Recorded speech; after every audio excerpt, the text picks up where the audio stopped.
உலகை எழுப்பும் ஞாயிறு அங்கே குடியிருப்பான். அவன் ஆனை முகத்தனின் அடியவர் மனத்தில் ஒளியாய் வந்து கொலுவிருப்பான்.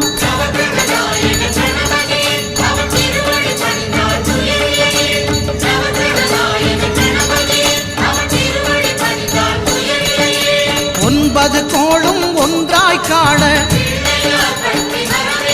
அங்கு கற்பகம் என்னும் கடவுளின் மெய்யில்